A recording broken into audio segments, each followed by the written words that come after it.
অঙ্কিলা অরুণাচল প্রদেশের একটা গ্রামে থাকত, যেটা চায়নার খুব কাছাকাছি ছিল।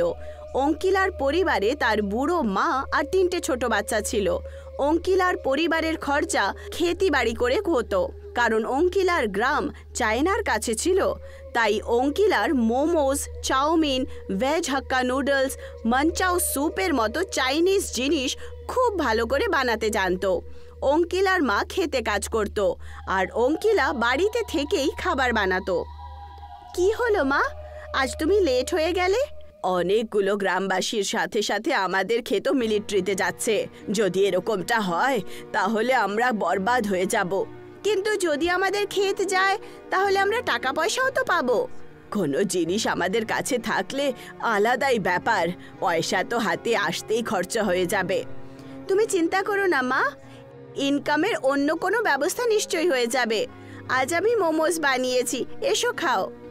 দিদি, তুমি খুব ভালো মোমো তৈরি করো, কিন্তু খেতে আমার খুব ভালো লাগে। ছোটুয়া, মোমোস তো খুব খাচ্ছিস, এটা বল গণিতে কত নাম্বার পেয়েছিস? 10-এর মধ্যে 0।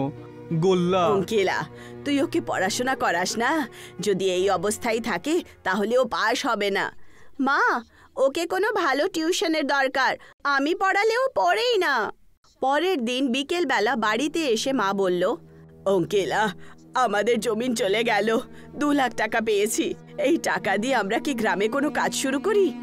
গ্রামে তো কোনো কাজ নেই, আমি শহরে চলে যাচ্ছি। কোনো কাজ সেট হয়ে যাবে, তখন আমি তোমাকে টাকা পাঠিয়ে দেব। কিন্তু তুই কোন শহরে যাবি? আমি দিল্লি চলে যাই। তুই বিশাখাপট্টনম চলে যা, ওখানে আমাদের গ্রামের একজন কাজ করে।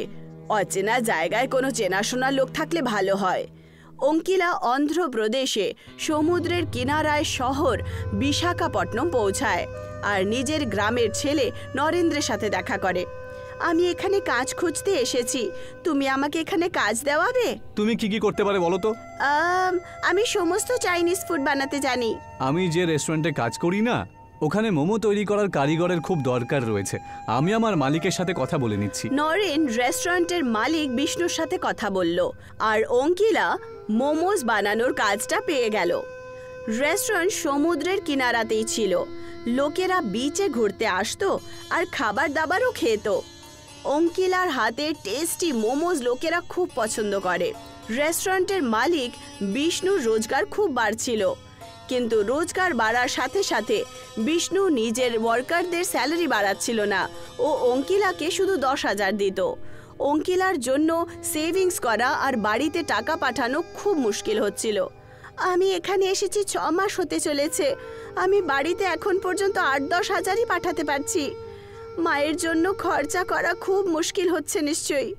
পরের দিন অঙ্কিলা রেস্টুরেন্টের মালিককে বলল, আঙ্কেল, আমার স্যালারি 15,000 করে দিন, আমি বাড়িতে টাকা পাঠাতে পারছি না।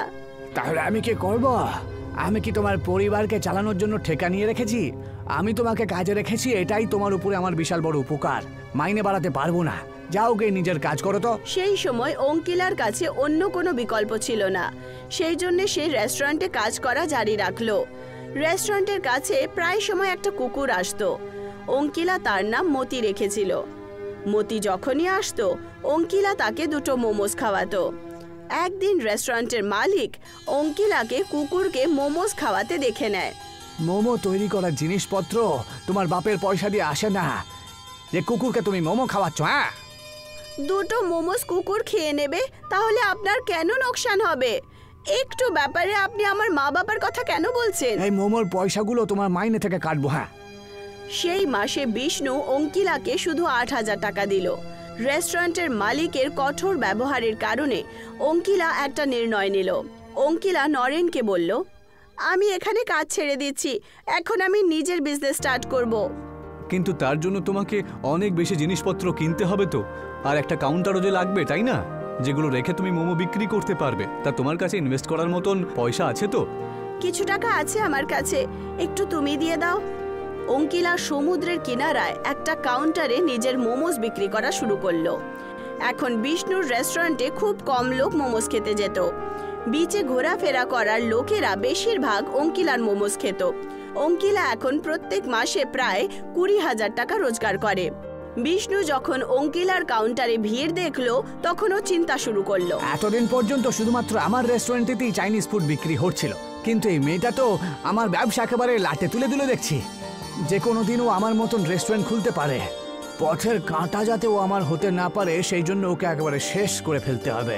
বিষ্ণু একদিন অঙ্কিলার কাছে গিয়ে বলল, অঙ্কিলা, আমার নতুন কাজের লোক ভালো মোমো তৈরি করতে পারছে না।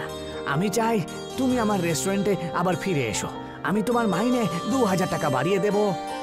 না আঙ্কেল, এখন আমি 20,000 টাকা রোজগার করি। আপনার রেস্টুরেন্টে কাজ করার কোনো দরকার নেই। তাহলে তুমি তোমার ব্যবসা আমার রেস্টুরেন্ট থেকে দূরে কোথাও সরিয়ে নাও। কেন করে নেব? বিচের সমস্ত জমিন কি আপনার বাবার নাকি? অঙ্কিলার মুখ থেকে কড়া জবাব শুনে বিষ্ণু প্রচন্ড রেগে ওঠে। আপনি মোমোস ছাড়া অন্য জিনিসও বিক্রি করেন, ওদের উপরে ফোকাস করুন। আর যদি আপনি অ্যাডজাস্ট না করতে পারেন তাহলে আপনি আপনার রেস্টুরেন্ট অন্য কোথাও শিফট করুন। এতদিন পর্যন্ত এই মেয়েটা আমার কাছে শুধু মাইনেই চাইছিল, আর এখনই আমার মুখে মুখে উত্তর দিচ্ছে। এর অহংকারকে আমি যদি শেষ না করতে পেরেছি তাহলে আমার নাম বিষ্ণুচন্দ্র দেশাই নয়। সেই রাতে অঙ্কিলা যখন নিজের রুমে যায় তখন দুজন লোক তাকে ধরে ফেলে। তুমি যদি তোমার ব্যবসা বিষ্ণু দাদার ওখান থেকে না সরাও তাহলে কিন্তু তোমার আর তোমার পরিবারের জন্য একেবারেই ভালো হবে না। হ্যাঁ, আমাদের হাত কিন্তু বিশাল লম্বা, মনে রেখো। তোমার পরিবারের উপর আমাদের কড়া নজর থাকছে। দুজন লোক অঙ্কিলাকে ধমকি দিয়ে চলে যায়।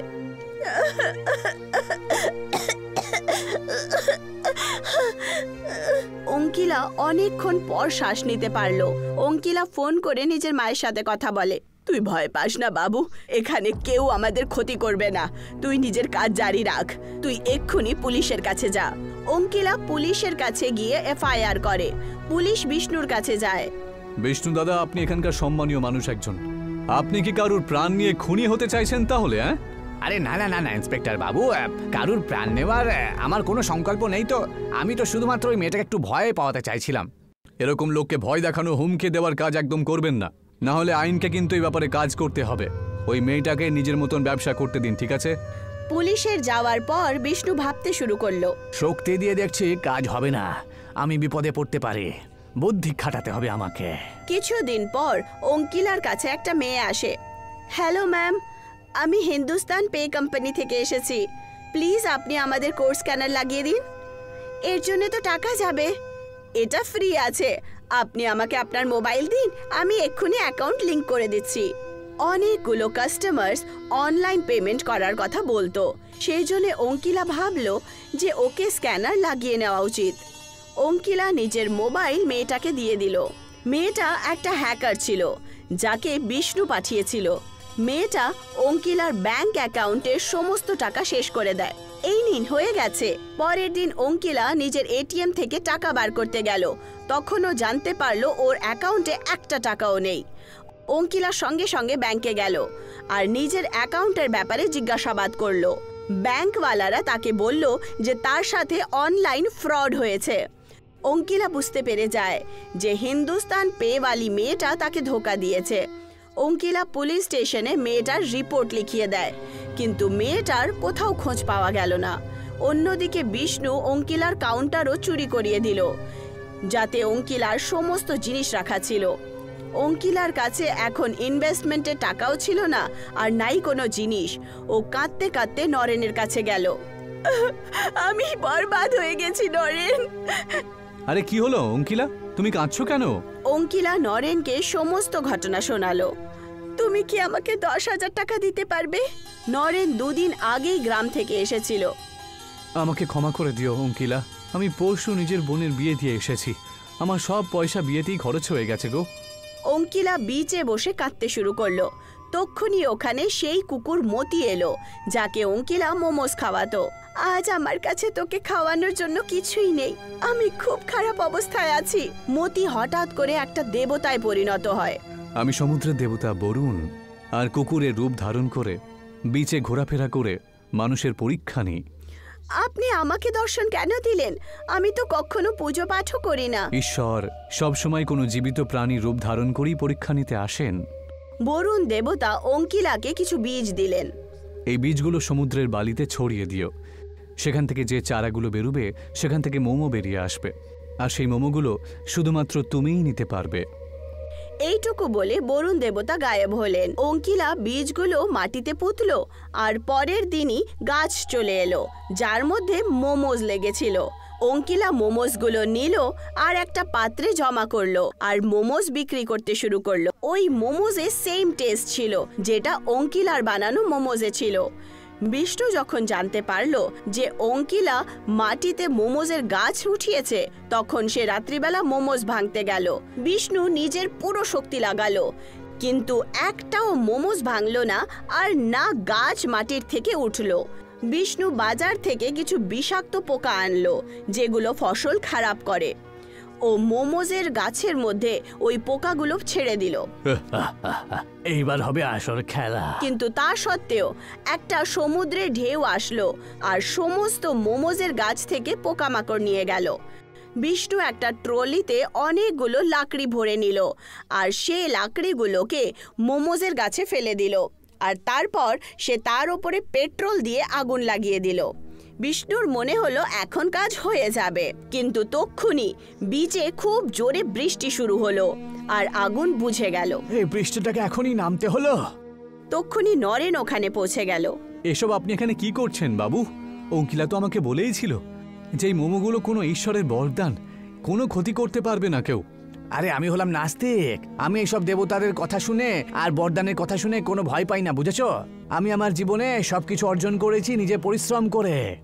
আর আমি তোমাকে অঙ্কিলার এই ফ্রি মোমোগুলোকে শেষ করে দেখাবো। হ্যাঁ, তক্ষুনি অঙ্কিলা ওখানে পৌঁছায়। বিষ্ণু আঙ্কেল, আপনি আমার মোমোজের গাছগুলোকে লোকসান কেন করছেন? নয়তো আমি আবার পুলিশের কাছে যাব আর আপনার নামে এফআইআর করব। যদিও বারবার পুলিশের কাছে চলে যায় তাহলে আমার ইমেজ একেবারে নষ্ট হবে। এখন আমার এখান থেকে চলে যাওয়াটাই ঠিক হবে।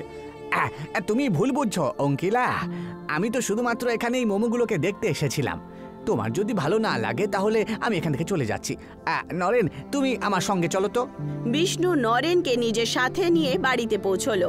নরেন, একটা কাজ করে দে আমার হয়ে। তুই কিরকম কাজ? তুই তোর গ্রামে যাতো আর যেভাবেই হোক অঙ্কিলার মা আর ওর ভাইকে অসুস্থ করে তোল যাতো। ওরা যেই একবার অসুস্থ হয়ে যাবে না, তখন অঙ্কিলাকে ওদের দেখাশোনা করার জন্য বাড়িতে ফিরতেই হবে। আর এমন ভাবি অঙ্কিতা আমার রাস্তা থেকে সরে যাবে, তাই না? আর এই কাজের জন্য আমি তোকে 50,000 টাকা দেবো রে। আর তুই যদি বারণ করেছিস না, তাহলে আমি তোকে কাজ থেকে বের করে দেব। নরেন খুব মুশকিলে ছিল। সেই রাত্রিবেলাও ঘুম হলো না। হ্যাঁ ঈশ্বর, এখন আমি কি করি? কাজ তো আমি ছাড়তে পারবো না। আমার বউ বাচ্চারা না খেতে পেয়ে মরবে যে। মালিক যা বলেছে সেটা করা ছাড়া আমার কাছে তো আর কোনো উপায়ও নেই। পরে যা হবে সেটা আমি দেখে নেব। এই পাপটা তো আমি আর নিজে থেকে করছি না, তাই না? আমি বাধ্য হয়ে এই পাপ করতে হচ্ছে আমাকে। ঈশ্বর আমাকে ক্ষমা করে দেবেন। নরেন নিজের গ্রামে গেল আর অঙ্কিলার বাড়িতে মিষ্টির বাক্স নিয়ে গেল। অঙ্কিলার মা নরেনের মাসি ছিল। মাসি, আমি একটা নতুন মোটর বাইক কিনেছি, তার জন্য মিষ্টি নিয়ে এসেছি আমি। অঙ্কিলার মা নরেনকে খুব ভালো করে চিনতো। খুব খুশির ব্যাপার শোনা। আর বলো, বাড়িতে সব ঠিকঠাক তো? আর অঙ্কিলা কেমন আছে? বাড়িতে সবাই তো ভালোই রয়েছে, আর অঙ্কিলারও ব্যবসা ভালোই চলছে এখন। আপনার মেয়ে সত্যিই খুব পরিশ্রম করতে পারে। এমন মেয়ে তো যার ভাগ্য ভালো সেই শুধুমাত্র পায়। কিছুক্ষণ কথা বলার পর নরেন চলে যায়। অঙ্কিলার মা আর তার ভাইয়েরা মিষ্টি খেয়ে নিল। ওদের 4 জনেরই জ্বর চলে আসে আর ওরা অসুস্থ হয়ে পড়ল। অঙ্কিলা নিজের পরিবারের দেখাশোনার জন্য বাড়িতে আসতে হলো। এখন আর আমাকে আর কেউ আটকাতে পারবে না। এই গাছগুলোকে উপরে ফেলে দিতে পারবো না তো কি হয়েছে, নষ্ট তো করতেই পারি। বিষ্ণু একটা রোড রোলার আনলো আর রোলার সে গাছের ওপরে চড়ালো, কিন্তু তা সত্ত্বেও গাছের কোনো লোকসান হলো না। রোলার চলে যাওয়ার পর গাছ আবার নিজের জায়গায় দাঁড়িয়ে পড়তো। বিষ্ণু রাগের চোটে পাগল হয়ে গেল। সে সামনে সেই কুকুর মতিকে দেখলো। বিষ্ণু নিজের রাগ কুকুরের ওপরে নামালো। আজকে আমি এই কুত্তাটাকে জীবন্ত ছাড়বো না। হ্যাঁ, বিষ্ণু কুকুরের ওপর রোড রোলার চড়াতেই যাচ্ছিল। তক্ষুনি কুকুর বরুণ দেবতায় পরিণত হলো আর বরুণ দেবতা বিষ্ণুকে রোলার সহিত উঠিয়ে সমুদ্রের মাঝখানে ফেলে দিলেন। বাঁচাও বাঁচাও, আমি সাঁতার কাটতে পারি না, আমাকেও বাঁচাও। বরুণ দেবতা তার কাছে গিয়ে বললেন, আমি তোমাকে রক্ষা করতে পারি, কিন্তু প্রথমে আমার কথা দাও যে অঙ্কিলার কাজে তুমি কখনো বাধাপ্রাপ্ত করবে না। আমি কথা দিচ্ছি অঙ্কিলার ব্যবসায় আমি কোনো রকম বাধাপ্রাপ্ত করব না। ওর পয়সাও আমি ওকে আবার ফিরিয়ে দেব, আর ওর কাউন্টারটাও। তখন বরুণ দেবতা বিষ্ণুকে তুলে সমুদ্রের কিনারায় ফেলে দিলেন, আর উনি ওখান থেকে অদৃশ্য হলেন। উনি অঙ্কিলার বাড়িতে পৌঁছলেন আর অঙ্কিলার পরিবারকেও সুস্থ করলেন। অঙ্কিলা শহর ফিরে এলো আর তার কাজকর্ম আগের মতোই চলতে শুরু করলো। চন্দ্র একটা বড় ঘরের ছেলে, কিন্তু ও খুব অসভ্য ছেলে। ও বাড়িতে আর বাড়ির বাইরেও কারোর সাথে ভালো করে কথা পর্যন্ত বলতো না। ওর এই অভ্যাসের কারণে তার বাড়ির সমস্ত লোকেরা খুবই বিরক্ত হতো। সবাই ওকে বোঝানোর অনেক চেষ্টা করে, কিন্তু চন্দ্র কারোর কোনো কথা শোনে না। বাবু, নিজের মুখের ওপরে কন্ট্রোল কর। তুই কারোর সাথে যখন কথা বলিস তখন কমপক্ষে তার বয়স তো দেখে নে। তুমি আমাকে বলতে এসো না যে আমায় কি করতে হবে আর কি করতে হবে না। যাও গিয়ে নিজের মেয়েকে বোঝাও। কালকে ও নিজের শ্বশুর বাড়িতে যাবে, তাই ওকে বেশি শিক্ষা দেওয়া উচিত, আমাকে নয়, বুঝেছো? এটা তুই কিরকম কথা বলছিস বাবু? ও তো তোর বোন না? আমি আর তোর বাবা কি তোকে এই ম্যানার্সই শিখিয়েছি যে তুই আমাদের সাথেও এইভাবে কথা বলিস? আমি অন্য কারো কাছ থেকে শেখা পছন্দ করি না। যা শেখার হওয়ার সেটা আমি নিজেই শিখে নিই, আমার কাউকে প্রয়োজন নেই। চন্দ্রের কথা শোনার পর আর তার ব্যবহারের কারণে সমস্ত ঘরের লোকেরা এত অস্থির হয়ে পড়ল যে সবাই চন্দ্রের কমপ্লেন নিয়ে তার বাবার কাছে পৌঁছায়। কারণ চন্দ্র শুধু নিজের বাবাকেই ভয় পেত। দেখো না গো, এই চন্দ্র তো শোধরানোর নামই নিচ্ছে না। দিন প্রতিদিন ও খুব ফালতু হয়ে যাচ্ছে। ওর কিছু একটা করো গো, নয়তো ও পুরো গ্রামে আমাদের নাক কেটে দেবে। হ্যাঁ, আমি ওর ব্যাপারে কয়েকজনের মুখে তো শুনেছি যে ও আজকাল বেশি তর্ক করে, কিন্তু আমি ভাবলাম যে বাইরের লোকজন সেই জন্য হয়তো ছেলেকে বদনাম করার জন্য বলছে, কিন্তু আমার বাড়ির লোকে যদি এরকম বলে তাহলে আমায় কিছু একটা করতেই হবে।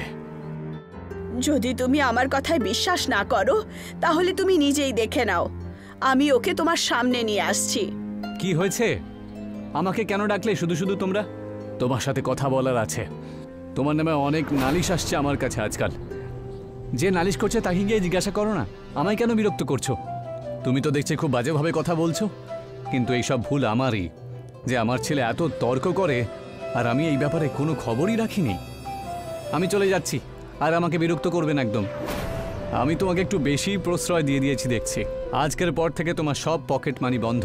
তবে হ্যাঁ, এবার থেকে তুমি বাড়িতেই থাকবে, বাইরে গিয়ে তুমি একেবারে নষ্ট হয়ে গেছো। চন্দ্র নিজের বাবার কথা শোনে না আর বাড়ি থেকে বেরিয়ে যায়। তুমি যদি বাড়ির বাইরে পা দিয়েছো তাহলে আর কখনো ফিরবে না। তোমার জন্য এই বাড়িতে আর কোনো জায়গা থাকবে না। আমি আমার জীবনটা নিজের মতন কাটিয়ে নেব। চন্দ্র রাগের চোটে বাড়ি থেকে তো বেরিয়ে যায়, কিন্তু এখনও কিছুই বুঝতে পারছিল না যে ও কোথায় যাবে। তাই সে একটা মোমোওয়ালার দোকানে যায়, যার কাছে ওর প্রায় সময়ই মোমোস খেত। এক প্লেট মোমো আমাকে দে তো, খুব খিদে পেয়েছে আমার। আরে দাদা, আর কয়েকটা মাত্র বাকি রয়েছে মোমো। এক প্লেট পুরো হবে না, এমনিতেই রাত হয়ে গেছে তো, তাই দোকানটা আমি বন্ধ করতে যাচ্ছিলাম। তোমরা না সত্যি, যা যা গিয়ে আমার জন্য কয়েকটা ফুচকা নিয়ে আয় তো, যা। চন্দ্রের বলা মাত্রই মোমোওয়ালা তার জন্য এক প্লেট ফুচকা নিয়ে আসে, আর সেই প্লেটেই কিছু বেঁচে থাকা মোমোস রেখে দেয়। এই নিন দাদা, ফুচকা আর মোমো দুটোই আছে এর মধ্যে। চন্দ্র খারাপ মনে সেই প্লেটের দিকে তাকায়। তার খিদে তো পেয়েছিল, কিন্তু খাওয়ার মনই ছিল না।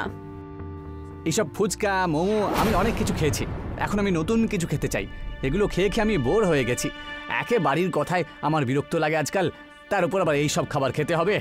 চন্দ্র রাগের চোটে ফুচকার মধ্যে মোমোস দিয়ে দেয়, যার কারণে মোমোস ফুচকার জলের মধ্যে মিশে যায়। এই নে, তুই খেয়ে নে বাকিটা। তুই তো রোজ রোজ এসব খেতে পারবি না, তাই না? আপনি নিজেই আমাকে বললেন যে মোমো দিন, আর ফুচকা আনার জন্য তো আপনিই বললেন, তাই না? তাহলে আপনি আমার উপর এরকম রাগ করছেন কেন? আর এগুলো খেলে কি এমন ক্ষতি হবে? মোমোসওয়ালা সেই ফুচকার ভেতরে রেখে দেওয়া মোমোস খেয়ে নেয়। তার সেটা খুব টেস্টি লাগে। আপনি রাগের বশে এটা একটা অন্যরকম ডিশ বানিয়েছেন। এর টেস্টটা দেখছি একদম সত্যি অন্যরকম। আচ্ছা, তাই নাকি? তাহলে আমি একটা ট্রাই করে দেখি তো। তার টেস্ট খুব পছন্দ হয়। এ তো খেতে দেখছি সত্যিই খুব ভালো। এবার থেকে আমি সব মোমোজ ফুচকার মধ্যে মিশিয়ে খাবো।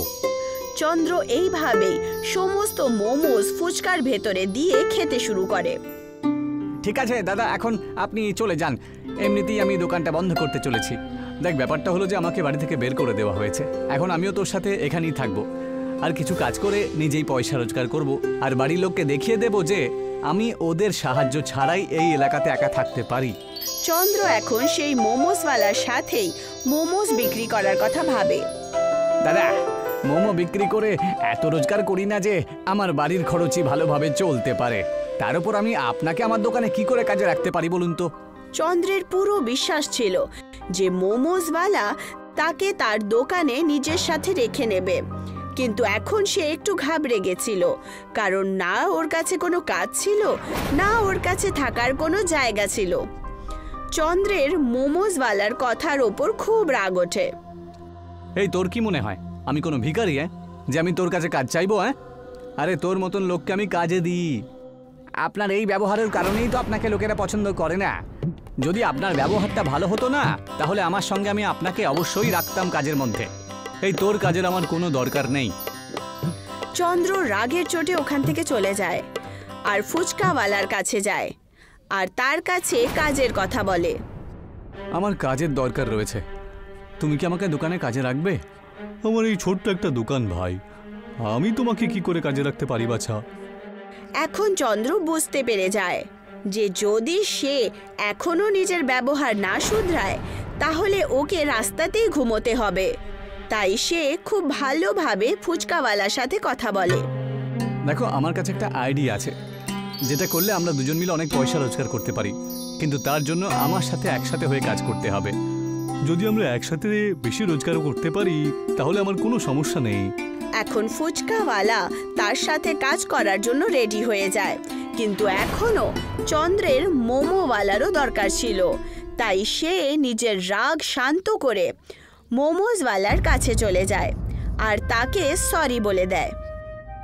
আমায় ক্ষমা করে দাও ভাই, আমি তোমার সাথে খুব বাজেভাবে আর রাগের বশে কথা বলেছি, কিন্তু আজ থেকে আমি কখনো এমনটা করব না। আর যদি তুমি চাই তাহলে আমরা দুজনে একসাথে কাজ করে বেশি পয়সা রোজগার করতে পারি। আরে কোনো ব্যাপার নয় দাদা, কিন্তু যে কাজের কথাটা আপনি বলছেন সেই কাজটা আসলে কি? আমি ভাবছি যে আমরা মোমোগুলোকে ফুচকার মধ্যে ঢুকিয়ে বিক্রি করব। ওর টেস্ট লোকেদের খুব ভালো লাগবে, আর আমরা তিনজনে মিলে বেশি পয়সা রোজগার করতে পারবো। হ্যাঁ, এটা খুবই ভালো আইডিয়া, কিন্তু তার আগে আমাদের অনেক ফুচকা কিনতে হবে, তাই না? আরে না না, তার কোনো প্রয়োজন নেই। আমি ওই ফুচকাওয়ালা কাকুর সাথে এই ব্যাপারে সব ভালো করে কথা বলেছি, আর ও এই ব্যাপারে পুরোপুরি রাজি। তাহলে শুভ কাজ আর দেরি কেন করব? আমরা তিনজনই কাল শুরু থেকে এই কাজ শুরু করে দেব। চন্দ্র আজ মোমোসওয়ালার সাথে তার দোকানেই ঘুমিয়ে পড়ে, আর সকাল হওয়ার পর দুজন মিলে মোমোস বানিয়ে নেয়। তার সাথেই ফুচকাওয়ালাও ফুচকা বানিয়ে তৈরি করে নেয়। এখন ওরা তিনজন দোকানের বাইরে একটা বোর্ড লাগিয়ে দেয়, মোমোস পানিপুরিওয়ালা। আরে দাদা, আপনার দোকানে মোমোস পাওয়া যায় না ফুচকা? আমরা সবাই একটা নতুন ডিশ তৈরি করেছি, মোমোস ফুচকা। এর স্বাদ কিন্তু দারুণ। তাহলে আমি একবার নিশ্চয়ই ট্রাই করব। আপনারা এক প্লেট মোমোস পানিপুরি দিয়ে দিন। চন্দ্র আর তার বন্ধুরা মিলে ভালো করে এক প্লেট মোমোস পানিপুরি তৈরি করে দেয়। এই নিন আপনার মোমোস ফুচকা। ওই মেয়েটা মোমোস পানিপুরি খেয়ে নেয়। এটা তো আপনারা একটু আলাদাই খাইয়ে দিলেন, আমার মারও এটা খুব পছন্দ হবে। আপনি এক প্লেট আমার বাড়ির জন্য প্যাক করে দিন। চন্দ্র এক প্লেট মোমোস ফুচকা একটা ব্যাগে বেঁধে ওই মেয়েটাকে দিয়ে দেয়। এখন এইভাবেই অনেকগুলো কাস্টমার্স ওদের দোকানে আসতো, যার কারণে তাদের তিনজনেরই একই দিনে অনেকগুলো বিক্রি হয়ে যায়। যদি আমরা পরিশ্রম করি আর মিষ্টিভাবে কথা বলি তাহলে আমরা যে কোনো কাজ করতে পারি। এখন আমি এই কথাটা বুঝতে পেরে গেছি। এখন চন্দ্র রাগ ছেড়ে দিয়ে সবার সাথে ভালো করে কথা বলে, আর সমস্ত লোকেদেরকে তার এই বদলানো রূপ খুব ভালো লাগে। কিছুদিন দোকানে কাজ করার পর চন্দ্রের নিজের বাড়ির কথা মনে পড়ে, আর সে নিজের বাড়ি ফিরে আসে। কেমন আছো মা? আমি ঠিক আছি বাবু, তুই কোথায় চলে গেছিলি? আমরা তোকে অনেক খুঁজেছিলাম।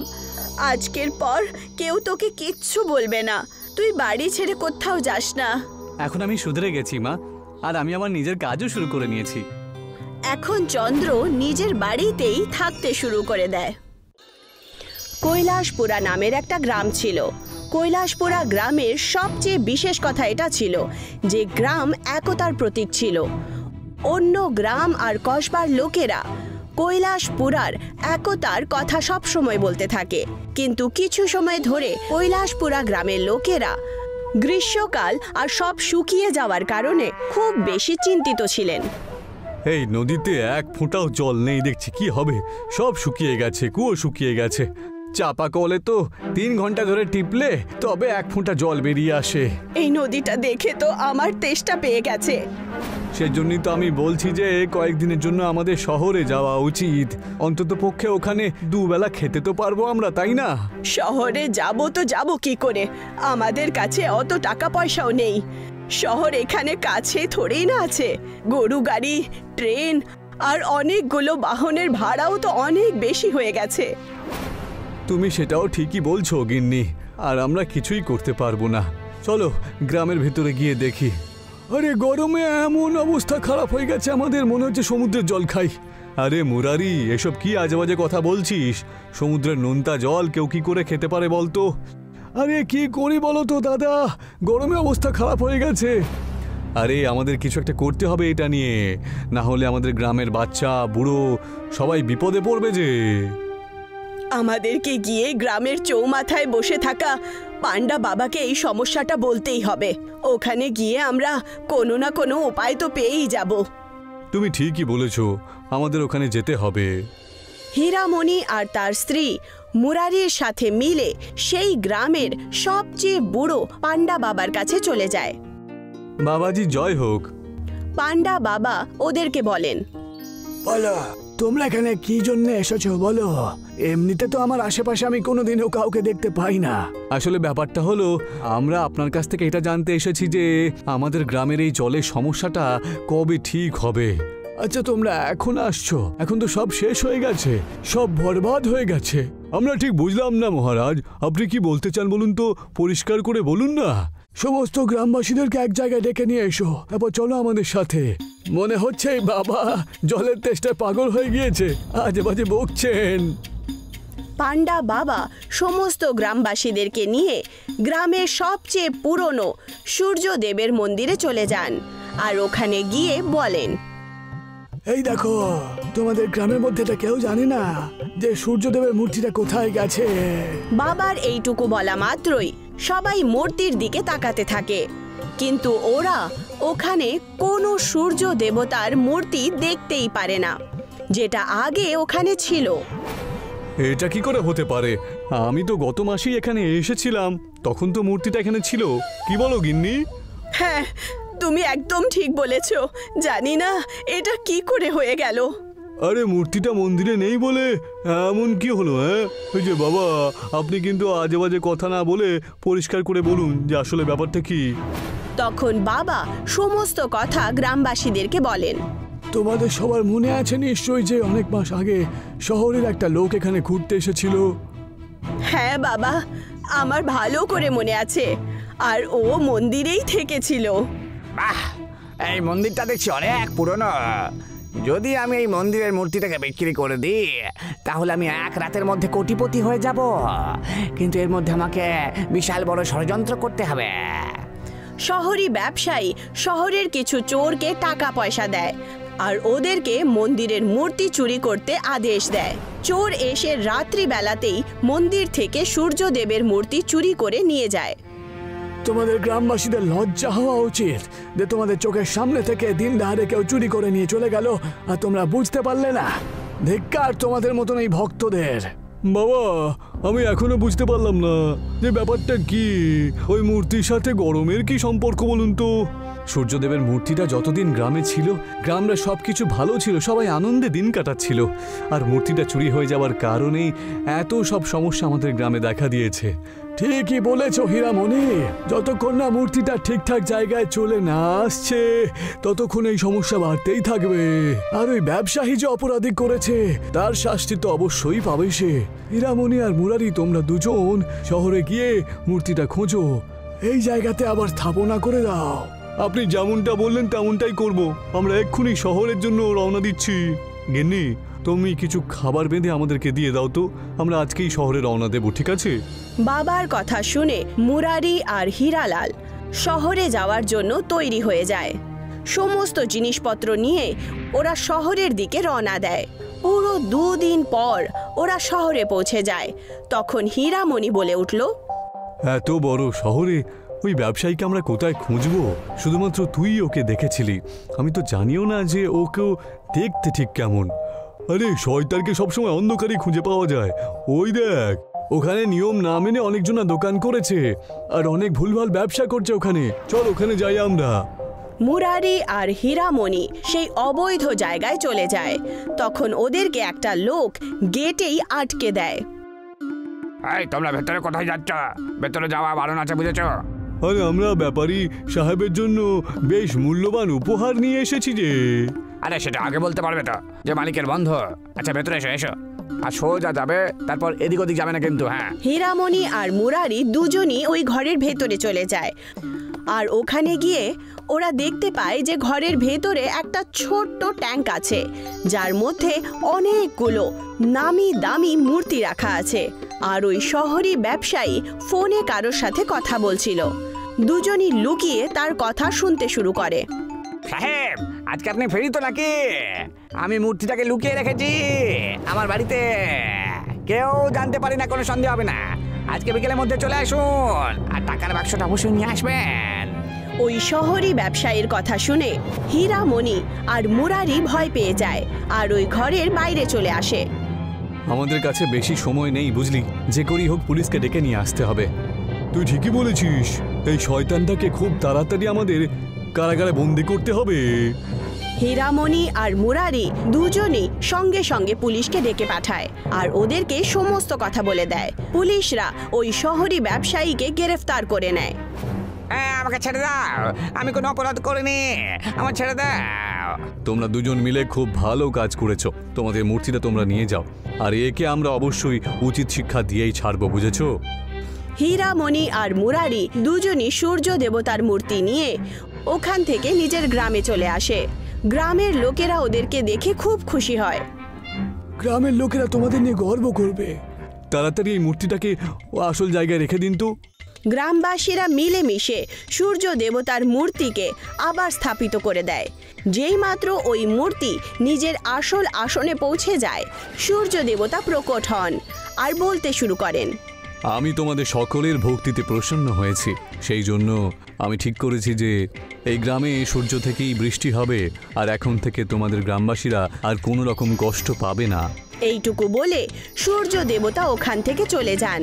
আর ওনার যাওয়া মাত্রই সূর্যদেব থেকে বৃষ্টি হতে শুরু করে আর সমস্ত গরম শেষ হয়ে যেতে শুরু করে। বৃষ্টি এত জোরে হচ্ছিল যে গ্রামের লোকেরা খুব খুশি হয়ে গেল।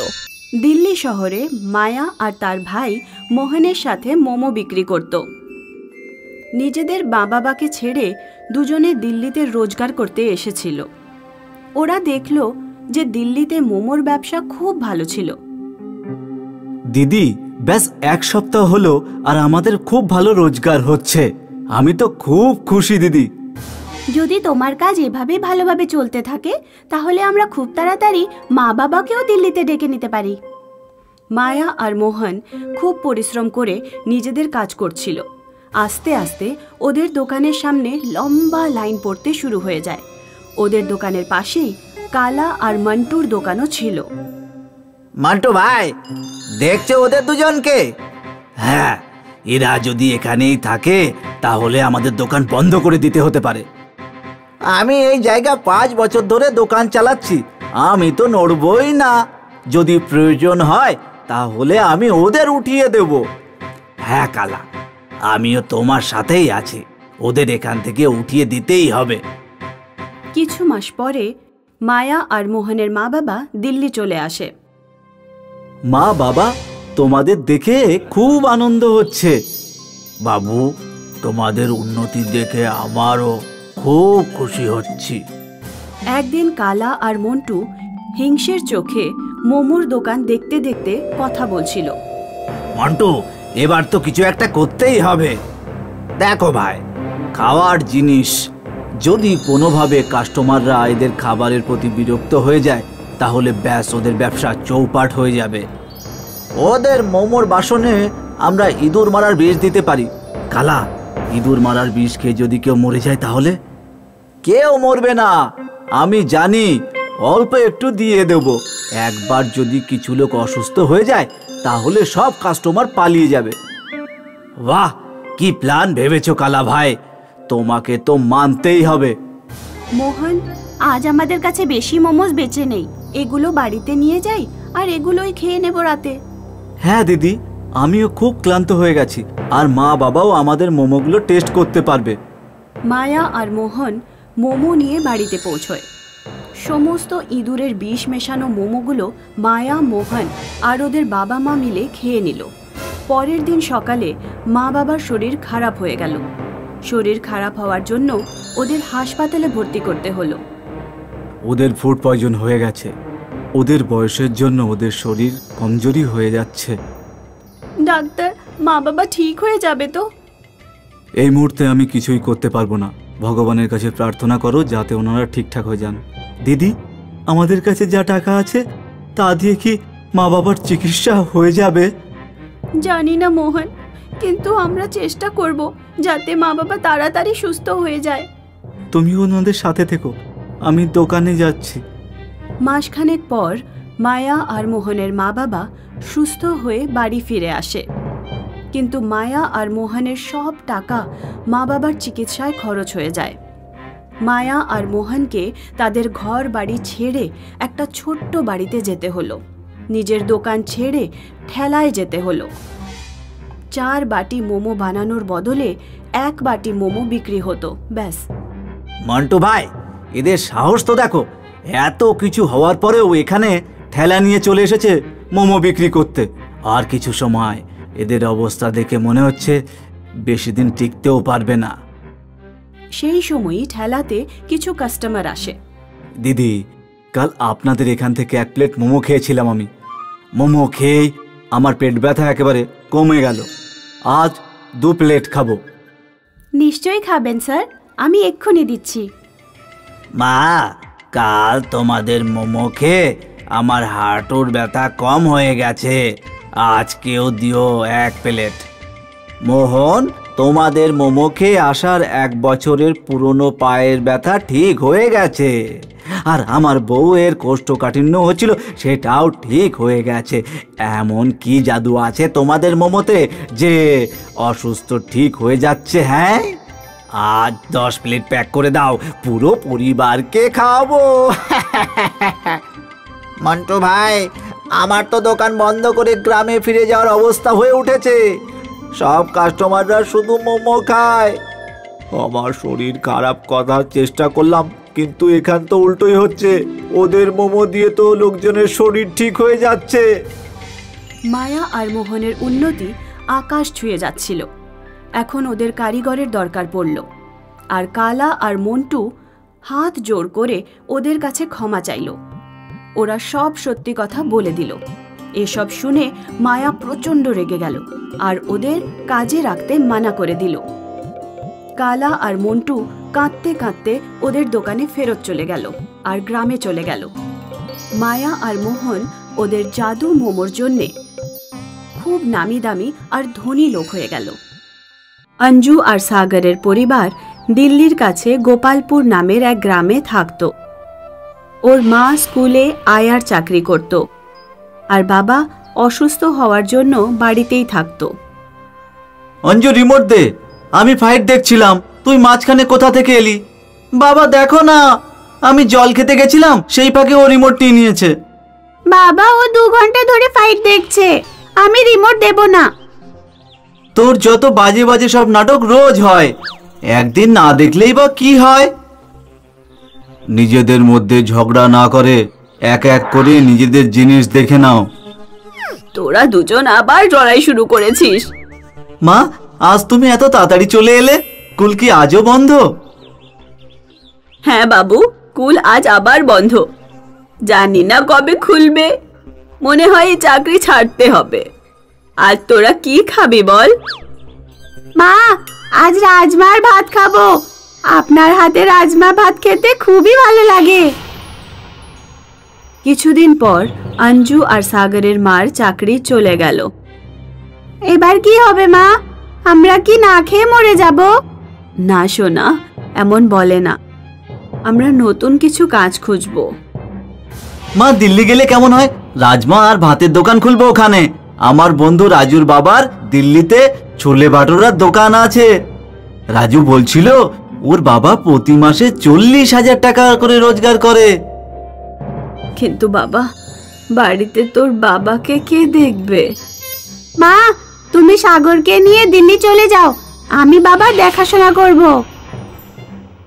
সাগর আর তার মা দিল্লি পৌঁছায়। ওরা একটা ঠেলা বানায় আর একটা ব্যস্ত রাস্তায় রাজমা ভাত বেচতে শুরু করে। মা রাজমা ভাত বানাতো আর সাগর লোকজনকে খাওয়াতো। আসুন, সুস্বাদু রাজমা ভাত খেয়ে যান, মাত্র 20 টাকা প্লেট। আসুন, রাজমা ভাত খেয়ে যান। কিছুদিনের মধ্যেই সাগরের ঠেলার কাছে রাজমা ভাত খাওয়ার জন্য ভিড় জমা হতে থাকে। সাগর আর ওর মা যেখানে নিজেদের ঠেলা দাঁড় করাতো তার ঠিক পেছনে একটা নিরামিষ হোটেল ছিল। হোটেলের মালিক সুমন রেড্ডি যখন দেখল যে হোটেলের সামনে এক রাজমা ভাত বিক্রি করার ভালো রোজগার করছে, তখন তার ঈর্ষা হতে লাগলো। যদি এই মহিলা আর তার ছেলে রাজমা ভাত বেচে এমন কামাতে পারে, তাহলে ওরা একদিন আমার মতো হোটেলও খুলে ফেলবে। আমার যে করেই হোক এদের ব্যবসা বন্ধ করতেই হবে। একদিন সুমন রেড্ডি সকাল সকাল নিজের এক চেনা পুলিশ নিয়ে সাগরের ঠেলার কাছে এলো। নিজেদের ঠেলা এখান থেকে সরাও। তোমার আমার হোটেলের সামনে ঠেলা লাগিয়েছো আর তোমরা রাস্তাও জ্যাম করছো। সাগর আর তার মা ঠেলা সরানোর আগেই সুমন ওদের ঠেলায় লাথ মারে আর ঠেলা কিছুটা এগিয়ে উল্টে যায়। সুমনের সাথে একটা পুলিশও ছিল, সেই জন্য সাগর আর তার মা সুমনকে কিছুই বলতে পারে না। ওরা চোখে জল নিয়ে থমকেই থাকে। মা, আমি এক্ষুনি গিয়ে সুমনের দাঁত ভেঙে দেবো। না বাবু, এটা শহর, আমাদের গ্রাম নয়। পুলিশ তোকে ধরে ফেলবে। আইন সব সময় বড় লোকেদের থেকেই থাকে। আমরা অন্য কোথাও না হয় ঠেলা লাগাবো। ঠেলা পড়ে যাওয়ার দরুন সব রাজমা ভাত মাটির সাথে মিশে নষ্ট হয়ে গেছিল। মা, আমাদের নতুন রাজমা আর চাল কিনতে হবে। রাস্তায় একজন রাজমা আর চাল বেচতে আসে। দাদা, রাজমা আর চালের দাম কত? নিয়ে নিন দিদি ভাই, আপনার জন্য কম করে দেব। সাগর আর ওর মা একসাথে 20 কিলো রাজমা আর 20 কিলো চাল কিনে নেয়। পরের দিন যখন ওরা রাজমা ভাত বানিয়ে এক কাস্টমারকে দিল, তখন কাস্টমার বলল, আপনার রাজমা ভাতে চিকেনের গন্ধ পাচ্ছি। রাজমা ভাতে চিকেনের স্বাদ? এটা কি করে হয়? সাগর আর ওর মা রাজমা আর ভাত খেয়ে দেখে। তাদেরও মনে হয় যেন সুস্বাদু চিকেন খাচ্ছে। মানুষের মধ্যে রাজমা ভাতে চিকেনের স্বাদের কথা ছড়িয়ে পড়ে আর দূর দূর থেকে মানুষ সাগরের ঠেলায় এসে রাজমা ভাত খেতে থাকে। ভিড় এত বেড়ে যায় যে ওরা অঞ্জুকেও ডাকতে বাধ্য হয়। মাত্র 20 টাকার রাজমা ভাতে চিকেনের স্বাদ, কে না ছাড়তে চাইবে এটা? রাজমা ভাতে চিকেনের স্বাদের কথা সুমনের কানেও পৌঁছয়। এরা নিশ্চয়ই চালাকি করে রাজমা ভাতে চিকেন মেশাচ্ছে হয়তো। আমিও আমার খাবারে লুকিয়ে চিকেন মেশাবো, আর তাহলে আমার বিক্রিও অনেক বেড়ে যাবে। সুমনও নিজের শুদ্ধ নিরামিষ খাবারে চিকেন মেশাতে থাকে। একদিন এক বড় রাজনৈতিক দলের নেতা সুমনের হোটেলে খাবার খেতে আসে। সে খাবারে চিকেন পায়। এই হোটেলের মালিক, এটা কি? তুমি আমার খাবারে চিকেন মিশিয়ে আমার ধর্ম ভ্রষ্ট করছো। নেতা সুমনকে ধরে খুব পেটায় আর সুমনের হোটেল বন্ধ করিয়ে দেয়। ওদিকে সাগরের ঠেলাতে ননভেজ খাওয়ার লোক বেড়েই চলেছিল।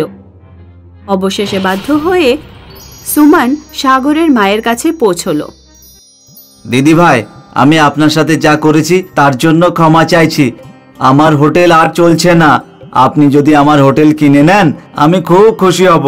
আমি এখান থেকে চলে যাব আর অন্য কোথাও গিয়ে আবার নতুন করে হোটেল খুলব।